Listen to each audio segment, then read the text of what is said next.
Break के बाद स्वागत है आपका। खबरों में आगे बढ़ते हैं। शिमला में केंद्रीय शहर मामलों के मंत्री मनोहर लाल और हिमाचल के सीएम सुखविंदर सिंह सुक्खू की मुलाकात हुई और इस दौरान दोनों के बीच ऊर्जा और शहरी विकास की परियोजनाओं को लेकर चर्चा की गई।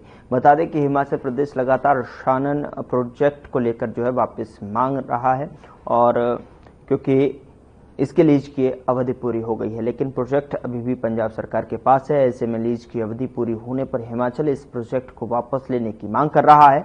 बता दें कि 200 करोड़ की आय देने वाला ये प्रोजेक्ट मंडी जिले के जोगिंद्रनगर में स्थापित है। बैठक के बाद केंद्रीय मंत्री मनोहर लाल ने बताया कि प्रदेश की ओर से जो विषय आए हैं उन पर चर्चा हुई है, तो वहीं हिमाचल के सीएम सुखविंदर सिंह सुक्खू ने बताया कि विषयों को केंद्रीय मंत्री के सामने रखा गया है, जिस पर उन्होंने 15 जनवरी तक निर्णय लेने का आश्वासन दिया है। इसलिए उन पर विषयों पर चर्चा हुई है। बीबीएमबी में भी जो हिमाचल का क्लेम है कि 7.19% ये शेयर हमको मिलना चाहिए, क्योंकि ये मल्टी स्टेट अफेयर है। इसलिए आपस में बैठ करके कुछ बातों पर विषय आगे बढ़ा है और पंजाब के लोगों से भी हम बातचीत करेंगे और आपस में बैठ के इसका कोई ना कोई रास्ता निकालेंगे। और इसी प्रकार शानन प्रोजेक्ट जहां तक है वो भी, क्योंकि उसके 100 वर्ष लीज के पीरियड के पूरे हो गए हैं और कुछ मतभेद हैं, और खास करके पंजाब के साथ वो विषय ज्यादा है। तो सुप्रीम कोर्ट में भी पंजाब शायद उसमें पंजाबी गया ना, तो पंजाब सरकार उसमें सुप्रीम कोर्ट में गई है। हमको तो एक उसमें एफिडेविट देना और हम उसमें जो भी पंजाब रीऑर्गेनाइजेशन एक्ट 1966 का था उसके अनुसार कोई मतभेद है उसका अध्ययन करेंगे और अध्ययन करने के बाद जो भी उसमें न्यायपूर्वक होगा, जो ठीक बात होगी, वही केंद्र सरकार का हमारा व्यू पॉइंट रहेगा। हम किसी को अलग से फेवर करने के विषय में नहीं है। हम तो जो चीजें as per act, as per laws, वो जो होगा उसके अनुसार हम अपना स्टैंड लेंगे। देखिए, देश में एक बात की तो हमारी आवश्यकता है कि हम ज्यादा से ज्यादा ग्रीन एनर्जी की तरफ बढ़ें। हमारा जो टारगेट प्रधानमंत्री जी ने दिया है कि 2030 तक 500 गीगावाट ग्रीन एनर्जी हमको बनानी है और धीरे धीरे जो हमारे फॉसिल ईंधन के द्वारा जो एनर्जी यानी जो थर्मल प्लांट्स हैं उसकी घटा करके और बाकी जो सोर्स हमारे जो प्रोजेक्ट्स हैं उनकी ओर आगे बढ़ना है। अभी ठीक बात है कि हिमाचल जो कि एक पहाड़ी राज्य है, पानी की पर्याप्त मात्रा है और हाइड्रो का ही एकमात्र यहाँ ज्यादा बड़ा स्कोप है। थर्मल तो यहाँ शायद कोई है भी नहीं। पूरे देश में एक प्रकार की इन्होंने प्रक्रिया शुरू की है और बहुत अच्छी बात है। इस प्रक्रिया के माध्यम से हमें खुला टाइम मिल जाता है और उनसे चर्चा करने के विषय जो होते हैं उन पर खुलकर चर्चा भी होती है और हमको प्रेजेंट करने का भी मौका मिलता है। आज बड़ी सौहार्दपूर्ण वातावरण में बातचीत हुई, विषयों को समझा गया। हमारे ऊर्जा के क्षेत्र में 2-3 इश्यूज थे। पहला इशू है कि हमारी जो सुन्नी, लूरी, धौलासीद और कुठेड़ पावर प्रोजेक्ट, उसमें 12, 18, 30 वाला प्रोजेक्ट और 40-7 वाला प्रोजेक्ट हमको हिमाचल में वापस मिले। उधर हरियाणा के खेल मंत्री ने इंडिया गेट पर आयोजित भारत एंड स्काउट्स गाइड द्वारा वॉकथॉन को हरी झंडी दिखाकर रवाना किया और इस मैराथन के जरिए देश में युवाओं को सशक्त बनाना और विकसित भारत बनाने के उद्देश्य का संकल्प लिया गया है। बता दें कि खेल मंत्री ने मैराथन में आए प्रतिभागियों को संबोधित करते हुए कहा कि युवा नशे की लत से दूर रहें, जिसको लेकर लगातार भारत सरकार और हरियाणा सरकार युवाओं के लिए खेल की बेहतरीन नीतियां बनाकर उनको प्रोत्साहित कर रही है, ताकि युवा शिक्षा के साथ साथ खेलों में भी अपनी रुचि दिखा सकें।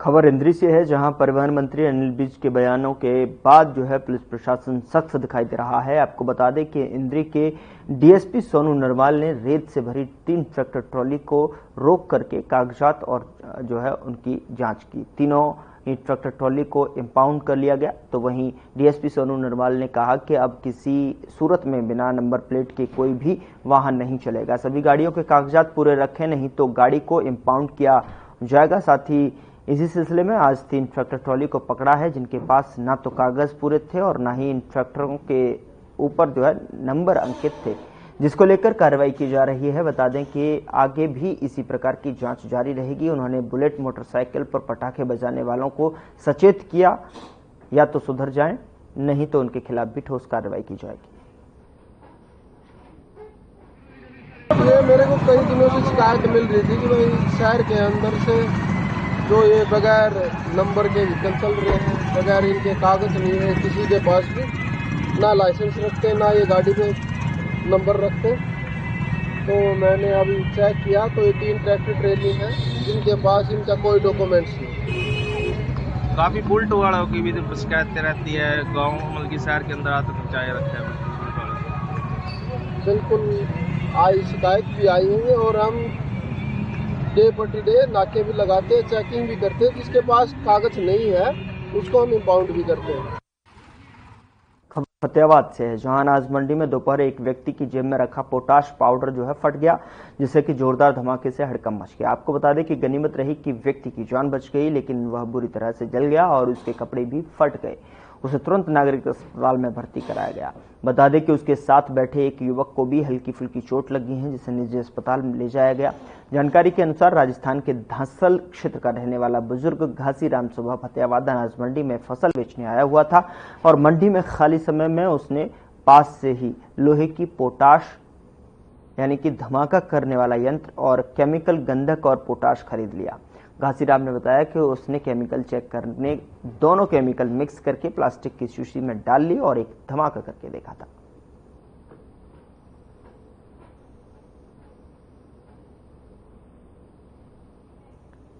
खबर फरीदाबाद से है, जहां 3 नवंबर को एक व्यक्ति ने सर्वोदय अस्पताल में कॉल करके एक डॉक्टर का फोन नंबर मांगा था। कॉल अटेंडर के द्वारा नंबर नहीं देने पर उसने अस्पताल में केबिन को बम से उड़ाने और हाथ पैर काटने की धमकी देकर अपने आप को लॉरेंस बिश्नोई गैंग का सदस्य बताया था। मामले को गंभीरता से देखते हुए पुलिस आयुक्त ओम प्रकाश नरवाल यानी कि आईपीएस जो के निर्देशानुसार और पुलिस उपायुक्त अपराध मकसूद अहमद की मार्गदर्शन में अपराध शाखा सेक्टर 30 ऊंचा गांव सेक्टर 85 की एक संयुक्त टीम तैयार की गई। मामले में कार्रवाई करते हुए अपराध शाखा टीम आरोपी को जो है गिरफ्तार किया है।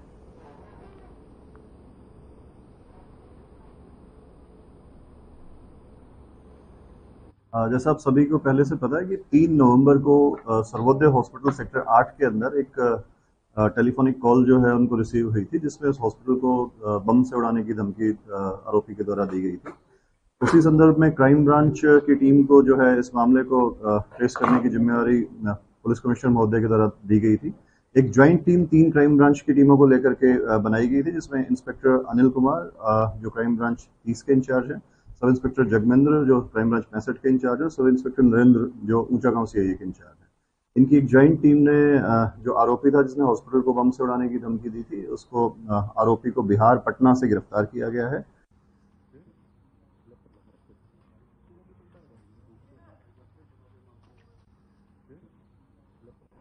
उधर महिला आयोग की चेयरपर्सन रेणु भाटिया का बयान सामने आया है, जिसमें उन्होंने बताया कि उन महिलाओं को बुलाया गया था जिन्होंने एसपी जिन सुमित कुमार के फेवर में बयान दिए थे।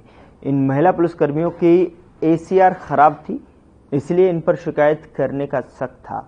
वहीं पुलिस की कड़ी लापरवाही सामने आई है। आपको बता दें कि आरोपी यूट्यूबर सुनील की भी अभी तक गिरफ्तारी नहीं हुई है। यूट्यूबर सुनील पर आरोप है कि उसने ही शिकायत बनाकर उसको वायरल किया था। डीजीपी को आरोपी को गिरफ्तार करने के लिए कहा गया है।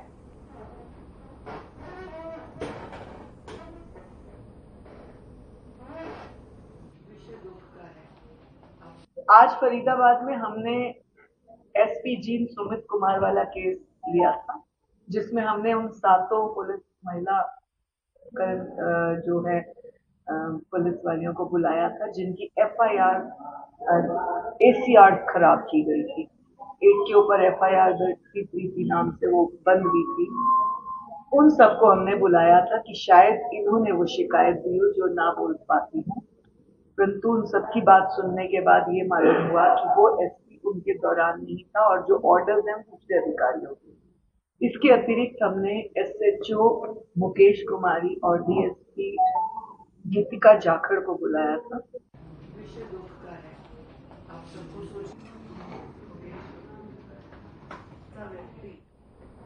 हरियाणा रोडवेज की बस ने एक थार गाड़ी को टक्कर मार दी, इससे थार पुल से नीचे जा गिरी। आपको बता दें कि बस भी पुल पर जाकर लटक गई। यह बस जो है सवारियों से भरी हुई थी। हालांकि जिस समय जो एक्सीडेंट हुआ उस समय दोनों युवक गाड़ी से बाहर थे, इसलिए उन्हें मामूली चोटें आई।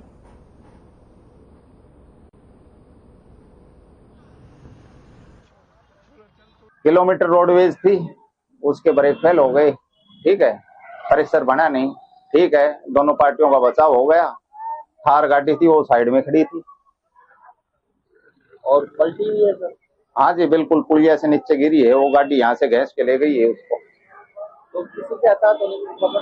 नहीं, कुछ नहीं जी, सब बचाव हो गया भगवान की दया से। थार गाड़ी आ रही थी, बस वाले ने जैसे बताया कि उसके ब्रेक नहीं लगे, पहले टक्कर मारी, फिर जैसे ही गाड़ी यहाँ पे आई दोबारा टक्कर मारी तो वो थार उसमें चली गई नाले में, और बस डिवाइडर तोड़ ये पुल तोड़ते हुए, और बस भी लगभग 5 से 6 फीट पुल पे चढ़ गई आधी। किसी के हताहत होने की खबर है? नहीं, भगवान का शुक्र यही रहा कि भी बचाव हो गया, सभी सुरक्षित है। छोटी मोटी चोटें आई हैं और उनको फर्स्ट एड के लिए सिविल हॉस्पिटल नारनौल भेज दिया गया है। सर हमारे को पता लगा कि एक गाड़ी खड़ी थी रास्ते में और वो कुछ खा रहे थे, वो थार गाड़ी बता रहे, और थार गाड़ी में वो कुछ ये भटूरे भटारे कुछ खा रहे थे, तो पीछे से नारनौल की तरफ से गाड़ी आई अपना रोडवेज की, तो गाड़ी एकदम उसे गाड़ी बता रहे अब तो ब्रेक फेल हो गए, ऐसा कुछ सुनने में आया।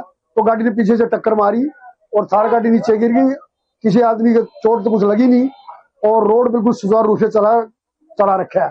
रोड में कोई कभी रोड सुचारू रूप से चल रहा है यातायात। न किसी को नॉर्मल चोट कुछ आई होगी तो कह नहीं सकते, लेकिन कोई ज्यादा चोट नहीं है किसी का भी, सब बचाव हो गया जान माल का और रोड सुचारू रूप से चल रहा है। उधर झुलाना में पुलिस ने हत्या की गुत्थी को सुलझा लिया है और आरोपी को गिरफ्तार कर लिया है। आपको बता दें कि बाईपास के पास 20 दिन पहले एक व्यक्ति का शव बाईपास के ऊपर बरामद हुआ था। डीएसपी जितेंद्र सिंह ने प्रेस कॉन्फ्रेंस कर जानकारी दी। उन्होंने बताया कि मामूली कहासुनी के चलते हत्या की वारदात को अंजाम दिया गया है।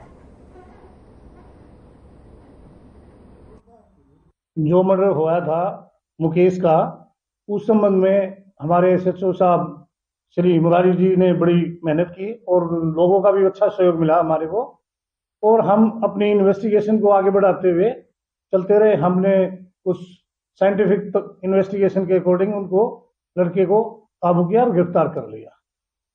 सर इसकी मौत का क्या कारण है?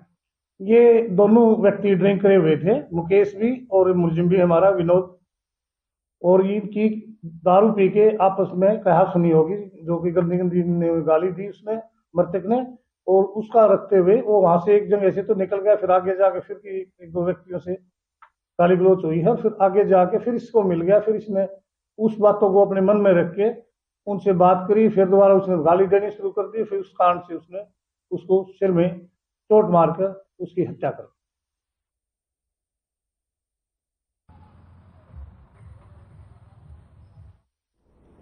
खबर सिरसा के एलनाबाद से है, जहां गांव उम्मीदपुरा में एक युवक नाबालिग को बहलाकर अपने साथ भगा ले गया।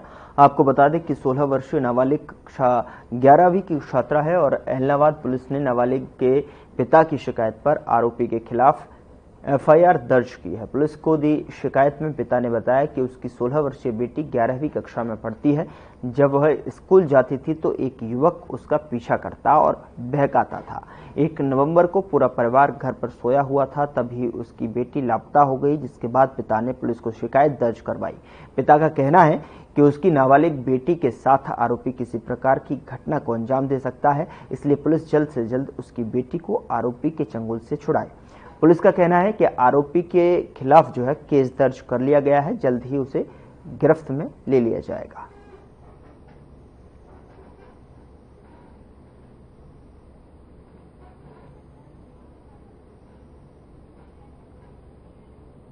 फिलहाल बुलेटिन में इतना ही। नमस्कार।